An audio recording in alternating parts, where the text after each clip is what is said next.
It's a tale as old as time. You're halfway done with your bus conversion, but you gotta hit the road and you're far from finished. Well, today I'm putting myself in those shoes. Maybe they're your shoes. They were mine once. Are you wearing them now? I'm gonna slip into them.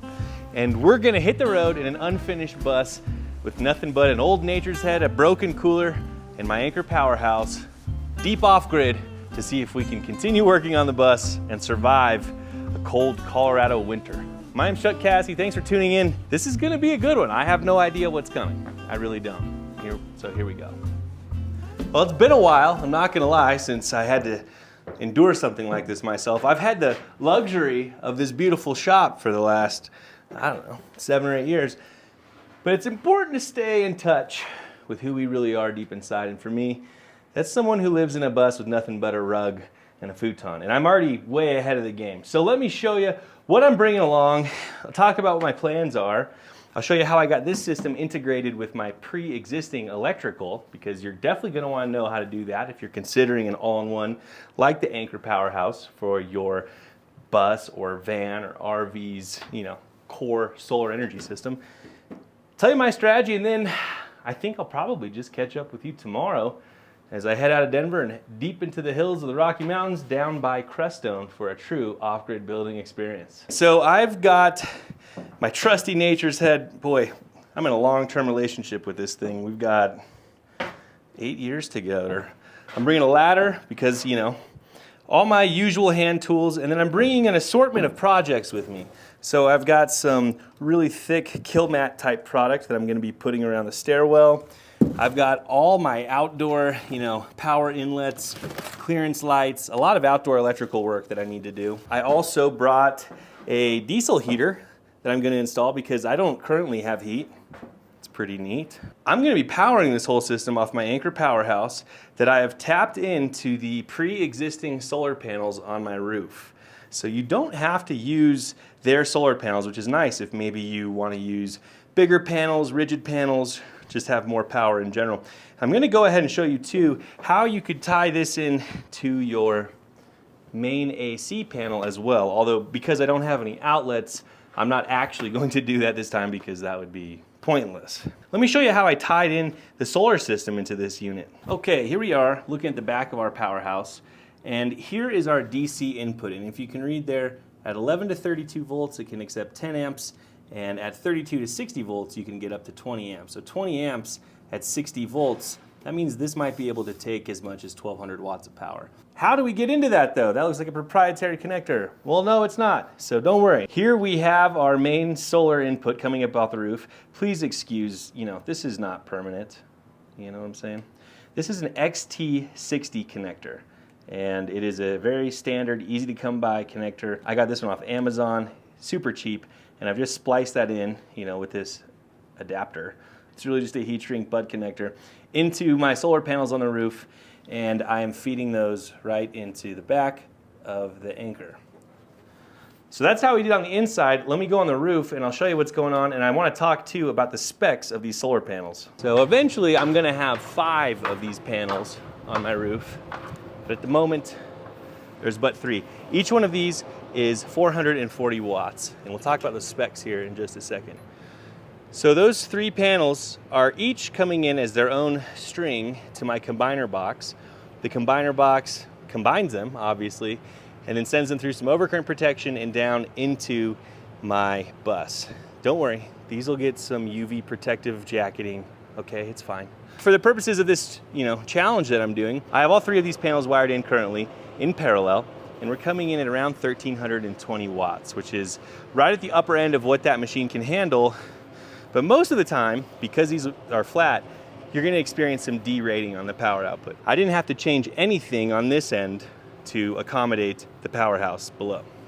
By the way, this is a great combiner box if you're looking for one. You can find them on Amazon. EcoWorthy is the brand. They have them in 6-string and 4-string. They have overcurrent protection for every string, and they also have lightning protection built in.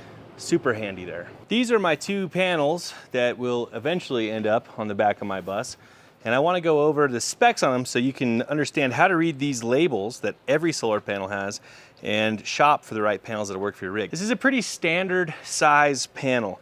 It's about 82 inches long or tall and about 42 inches wide. Down here is all of the good stuff. But these are Canadian solar panels. I'm not sure if they're made anymore, but this is all of the pertinent information that we want to go through. So we've got our power rating, nothing too crazy there. Optimum operating voltage, so that's where the panel is going to be most efficient. Optimum operating current, so just over 10 amps. Short circuit current is there, and so is your open circuit voltage. So that's if there's no load applied in the bright sun, and that's the maximum amount of amperage you would see there if the two ends were just dead short. So our open circuit voltage here is, what do we got? 49.7. So that's pretty good. Like, we're right below our 60 volt rating. We've got tons of headroom, not a problem. But one thing you must know is that as the temperature drops, the voltage of a solar panel actually goes up. So on a cold winter morning, you might see, 52, 53 volts out of this panel. And if your charge controller can't handle that, or if that was above the 60 volt rating for the Anker Powerhouse, we wouldn't be able to use this. And it's not listed here, but oftentimes you can find, how many volts per degree that number is going to go up. But I know we've got plenty of headroom here. And in general, if you've got 10 volts of headroom and you're up in this range, that's a really safe place to be. So the other thing I want to talk about here is the amperage. So our optimum operating current, as you can see, is just under 11 amps, 10.8 amps. And if you recall, the input rating of our Powerhouse was 30 amps at 60 volts. So we're going to be below that on the voltage, and I would say that we're probably never going to approach 30 amps coming in because that's just really high. So we're right in the sweet spot, and the Powerhouse should be able to handle slight overages on there. It'll just clip the power and you won't be able to harvest everything. But that's how you read the label on a solar panel. You can almost always find these online before you buy them. One thing I want to briefly touch on is on the back of the Powerhouse, if you recall, it had two different ratings because that same input could accept a lower voltage or a higher voltage number, and you got different ratings there. And that's because the native voltage of the battery pack is actually quite high. It's above 48 volts. So if you're able to send it power that is above that, it's much easier for the device to then use that to charge the battery. Otherwise, if it's a lower incoming signal or lower incoming voltage, it's got to step that voltage up before it can use it to charge the battery, because to charge a battery, you always have to present it with a voltage that is higher than the voltage that the battery is sitting at. So if you had a 12 volt battery and you wanted to charge it, you need more than 12 volts. You need 13, 14 volts to charge a 12 volt battery. It's true for all battery sizes. And so because we know the native voltage of the battery bank inside that Powerhouse is well above 12, and it's above 48, we know that we want to hit it with that higher voltage for charging, and that's going to optimize it to charge most efficiently. So there you go. Well, I hope that all made sense to you. I know I just threw a lot of information your way, but you can always rewind, you know what I'm saying? Well, I'm gonna get out of here. I gotta go do my laundry and get packed up, and I'm gonna join up with you tomorrow as we hit the road.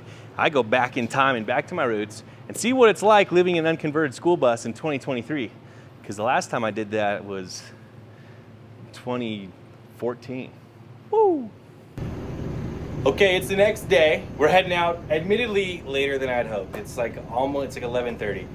Which is a bummer, but I just want to give you a quick update on where we're starting from with regards to the electrical system and what we're seeing, out here in the full sun of the day. So check this out.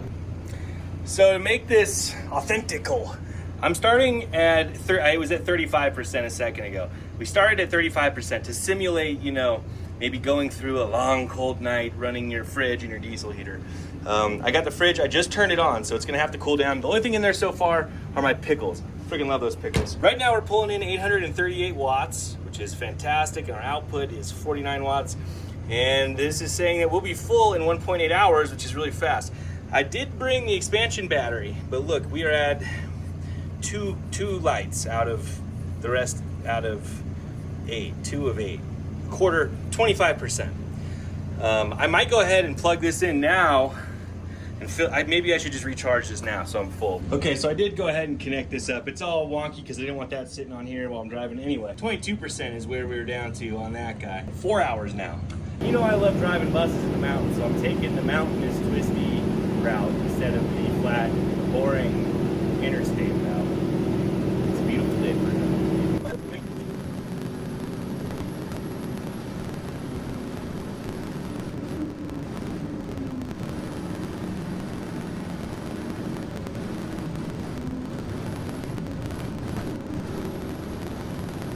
Okay, quick video update. Been driving for an hour and a half or so, and our main battery's full, and our expansion battery's now filling. We're at 31%. And look, we're bringing in, it was just over 900 a second ago. Lots of wattage coming in. And the ice co's running down at 12 in the freezer section and 41. Let's go. It's beautiful out there. Full of history, you know?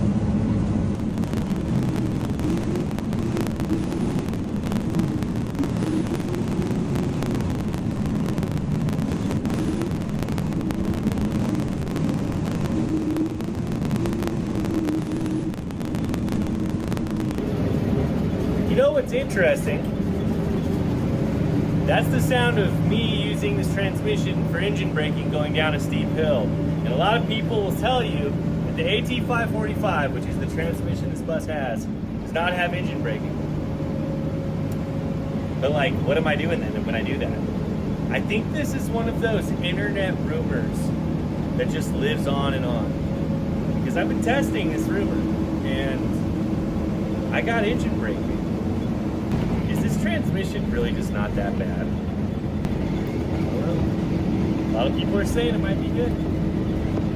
Quick update on the state of our solar charging situation. Remember, we left with 35% in the main battery and 22% in the expansion battery. And it's been hooked up to the solar panels. We've been out in the sun since about 11:30 is when I pulled the bus out of the shop. And the built-in battery is completely full, and the expansion battery is at 70%. And I'm able to check that from right here in the driver's seat because of the Bluetooth app that I can access on my phone. So it's super easy to see what you're doing. And it says it will be fully charged within 2 hours. So that also lines up with when I expect to be pulling into camp. Let's just see, you know, am I going to be fully charged? I think I am.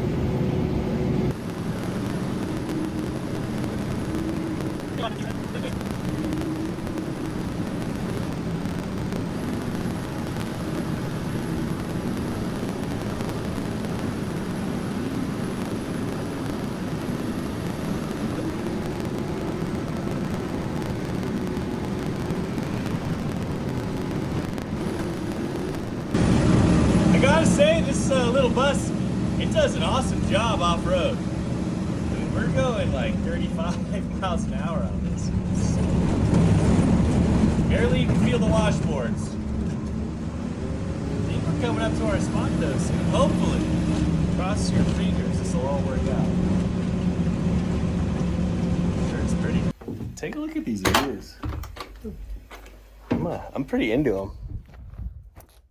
I mean, hello. And then I just got this, you know, the whole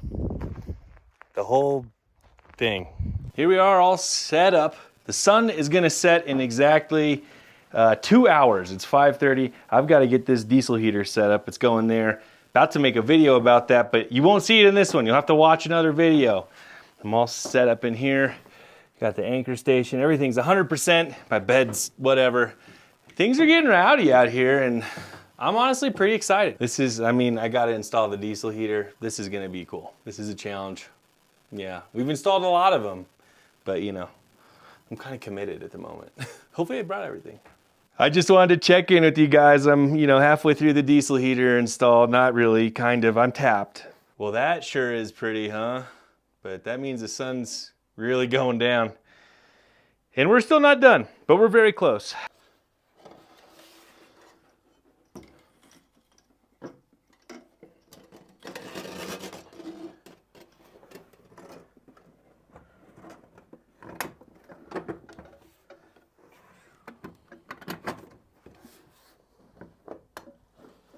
Slip over the collar there.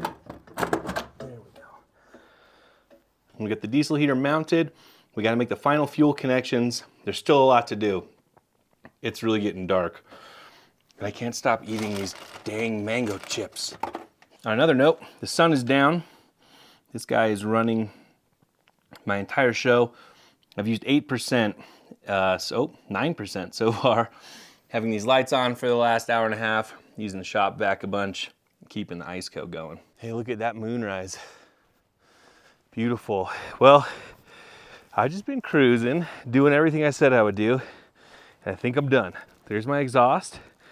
We cleared the bus. So I think we're ready to give this a shot. I'm just gonna go hook this up to my temporary power supply and run a priming cycle on it to get it to draw fuel out of the tank and see if we can get some warmth going on in here because it's cold. Let me tell you how cold it is. 34 degrees outside, 49 degrees inside. Brr, let's see if we can do a little better.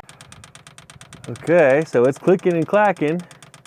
We got our fuel, it's flowing through that line. You can't really tell though, but let's just go check. The moon is rising, and that is the whoosh.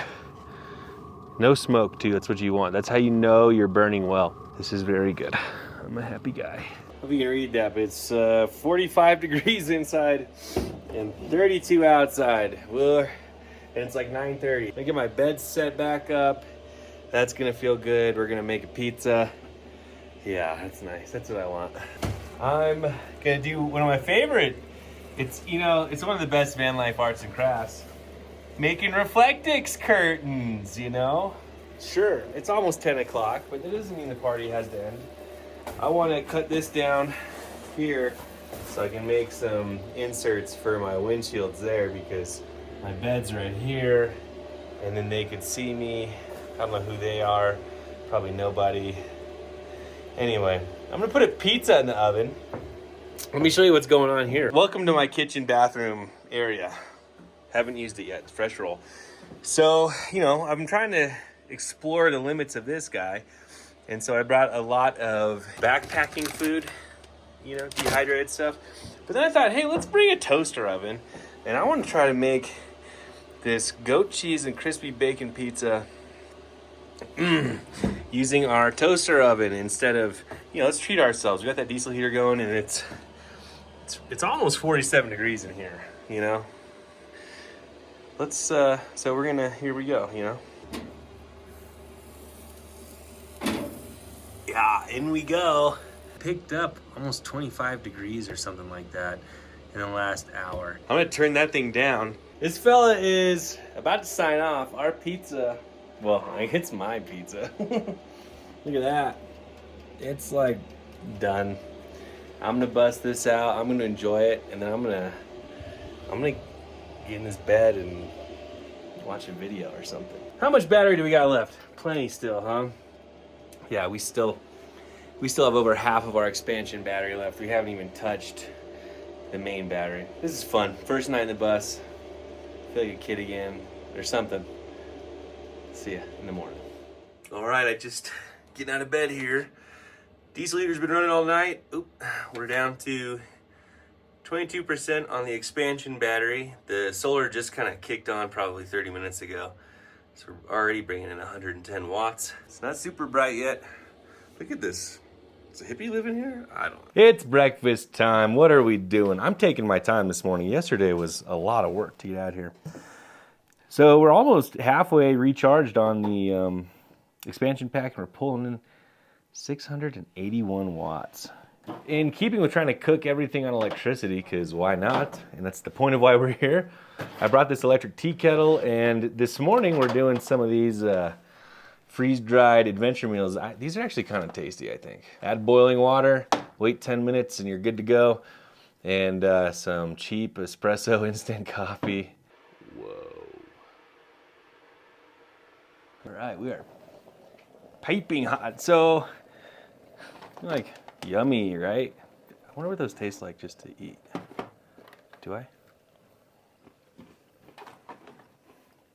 Not bad, honestly.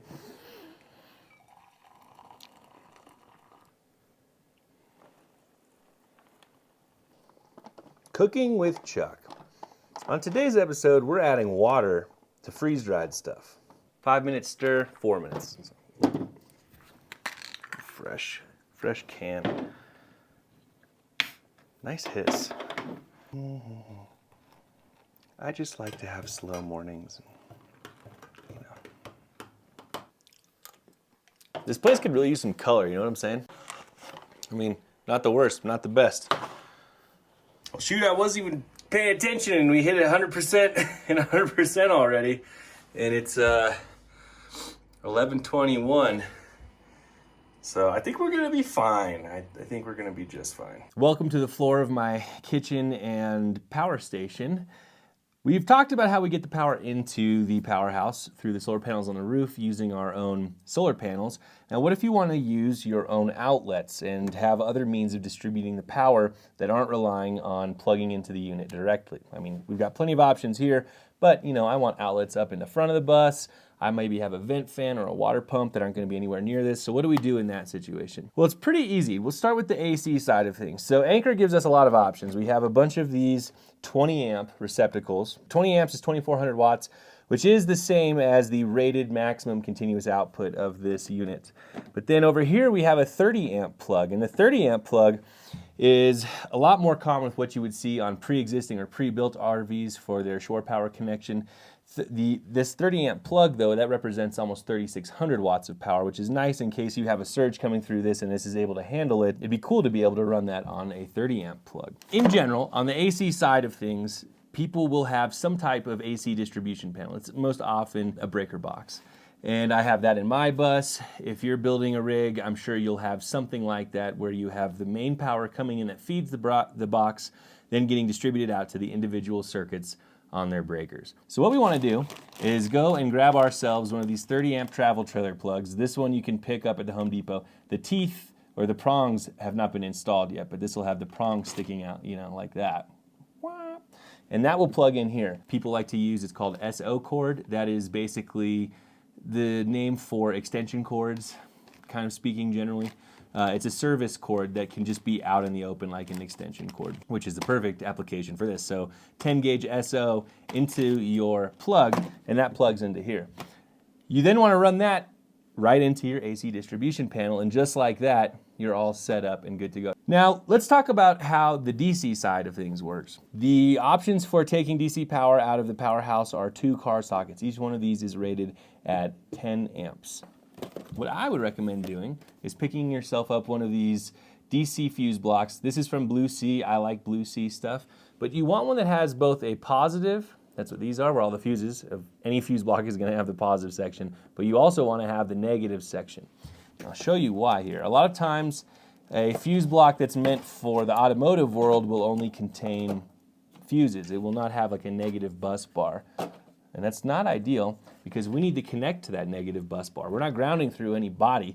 The grounds also have to come back here. So we'll take one of these, and you can wire this just like any other DC panel. So you would put, say, your vent fan on one slot, your water pump, maybe some puck lights, USB chargers, whatever you want that's 12 volt, you bring to this position. You connect your positives here, and you connect your negatives up top, and then you put in the appropriate size fuse. This is what you'll be doing no matter what kind of system you build, either this or some DC breaker system. The next thing you want to do is pick up one of these adapters. I got this off the old Amazon, but it's got ring terminals on one end, and then it's got the car adapter on the other. So this goes in the powerhouse, and then you've got your positive and your negative. Then take your positive, and it's all marked on here. Your main positive will connect right there. Boom. And then your negative comes in up here. You plug this into your powerhouse and turn it on, and you're good to go. And what's kind of cool is on the app, you can actually turn your AC outlet on and off, your car socket on and off. You can even turn the lights on and off if you want. One thing I will say is that the output of each of these is only 10 amps, which is 120 watts. And DC loads are generally really small, but if you are trying to do things like run a diesel heater and your water pump at the same time, you might be getting close to that mark, especially if the diesel heater is in the startup phase where it uses the most power. So your other option is to get another one of these, plug it into the second outlet down there, and you can just daisy chain these outlets together. So you can have both positives connecting down here and both negatives connecting up top. And that'll give you now 20 amps of 12 volt power available to you. So if you're planning on, building a rig around this system, the biggest changes that you have to make, and it frankly is pretty reversible if you decide that you want to go with a different system, is really just how you get power from like the core of your system, your batteries, your inverter and all that, to your distribution points. And you know, for example, this plug, you could just take that plug back off of your SO cable and hardwire it into an inverter if you ever needed to change back or swap out to a different style of connector. Totally reversible. Same with this, you know. You just unbolt your connections and, you know, you could hardwire this to a battery, whatever you want. It doesn't cost that much to set it up to do that safely and really have none of the drawbacks of an all-in-one, you know, power station. This view really doesn't disappoint, does it? Love that window. All right, so some projects we got to do because that's why we're here. I want to apply, this is like ultra thick sound deadening insulation. I'm going to apply that around the sides of this stairwell. These get super, a lot of people don't realize that this is a source of a lot of the noise because just on the other side of that is my tire, and those make a lot of noise. And then about right here, 4 inches on the other side of that wall is the turbo, and those are very loud. And the exhaust, you know, goes whoop, and then drops out right here. So it's running right behind these stairs. So all of that noise, the only thing between your eardrums and that is just a thin piece of, well, it's not a thin piece of steel, but it's definitely going to be transmitting that sound without much problem. So we're going to fix that. Next thing is I brought a whole box of goodies for the outside. These are my exterior outlets. I'll be installing them on the outside. Obviously, they're exterior outlets. They have this really excellent watertight seal. Really like that. If I really get excited, I'll go ahead and install my power inlet as well. And then I've got some turn signals for the side I would like to install. I love this. Don't those just look right?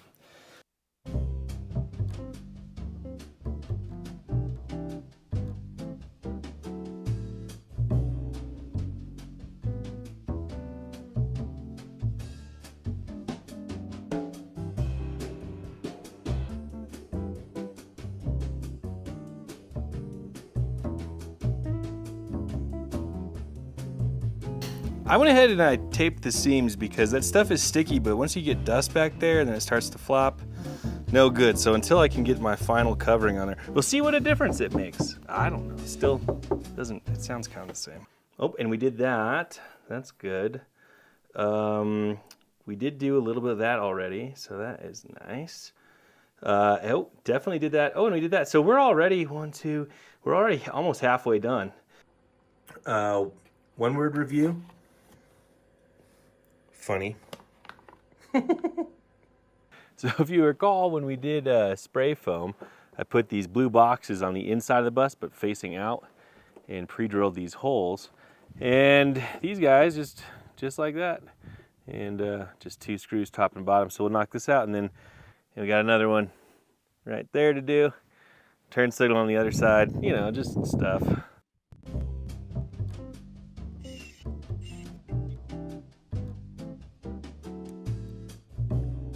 This uses a screw type terminal, so you insert the wires in here and then you clamp down these terminals on the side on the wire. When you have this, I really recommend using ferrules, and ferrules are these little sleeves that go around your stranded wire, and they make it so that those clamps can clamp a lot better. These are those ferrules I was talking about.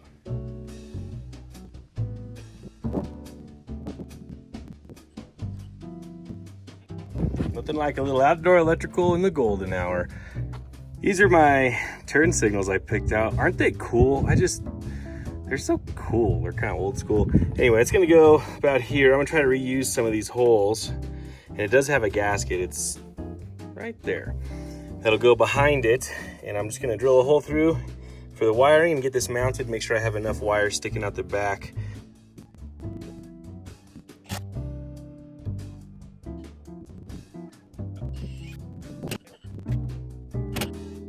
We're getting some stuff done. We got our second one of those installed, last one. Next up, we're gonna install our inlet. Now, when I did my spray foam prep, I did this so that I would know where to put my holes, because I do have, just like on the other outlets, I've got a box back there. So we are going to make this hole bigger so that this can go in it.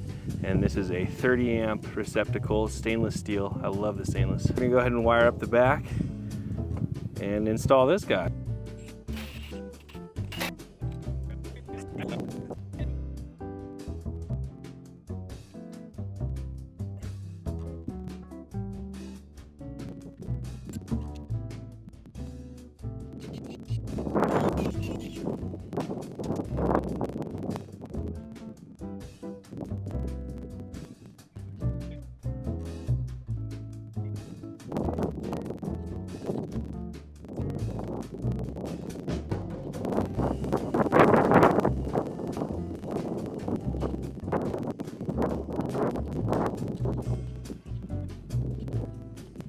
Beautiful place to be working. I got that inlet installed and the turn signal down there, so things are looking great out here. Let's go take a look at our to-do list and see how we're to-doing.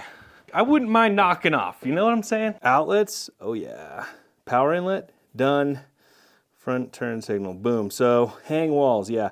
I don't think that's gonna happen on this trip. We did most of what was on our list. The plywood, hanging these walls, that's ambitious. It just proved a little too windy today for me to feel good setting up outside these big sheets of plywood. But hey, I had a good time and I enjoyed slowing down a bit, doing some off-grid building. It just feels good. I mean, wow. I'm gonna go take a stroll, enjoy the last hour of daylight, just enjoy some peace and solitude. Tomorrow we're gonna recharge our batteries and pack up and head out, get out of here. Maybe I'll do a little editing in the morning, edit this video. This is getting very meta. I'm gonna go take it easy.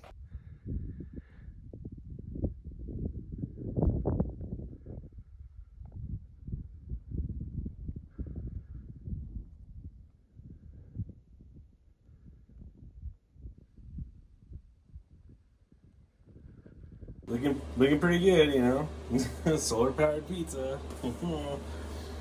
Well, it's another beautiful, peaceful evening. I left the curtains down and just let the moonlight come in. It was really good. You know the drill. I'm gonna heat up some water and, make a skillet. And then I'm gonna go ahead. I installed a block heater on this. I'm just gonna plug that in because it did get cold last night. And we went all the way through the night. I've got 27% remaining on the expansion battery. Didn't even touch this one. Not a big surprise. And we're already pulling in 230 watts of solar. And it's just turned 8 o'clock. It's really all about getting that water right. Look at how much better. That's not runny at all. So I'm running that block heater. Had some time to kill, more power than I need. Not a bad problem. I've been running the Powerhouse on my block heater for like the last hour and a half. And I've got the expansion battery totally dead and the built-in battery is at 80%. So I'm gonna turn that off and fire up the bus and we'll see if it can recharge the whole thing by the time I get home. That would be, why not? Let's do a test, hey? Before we get out of here, I just wanted to throw down some thoughts and impressions on this experience. It was an absolute blast getting up here. Diving onto the scene and having to install a diesel heater was totally insane. Make sure you watch my video on how I did that. And this system, it's incredible, but I have an electric fridge freezer chest, a toaster oven, an electric tea kettle, and the Powerhouse. And because that can run all of that plus my lights, it's crazy. I'm living as good as most van lifers, Let's wrap this up with a cold start. It's not really a cold start though. This is kind of a warm start. Let's see though. I give it a little, Oh, wow.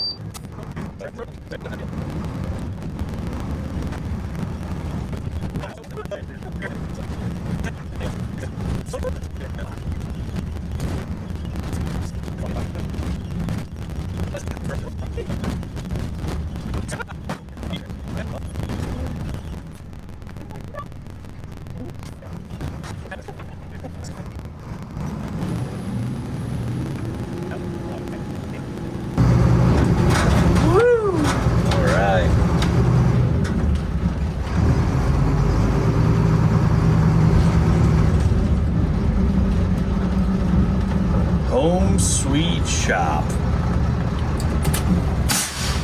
Let's take a look and see if our batteries got recharged just in the drive home. So it's about 1 p.m.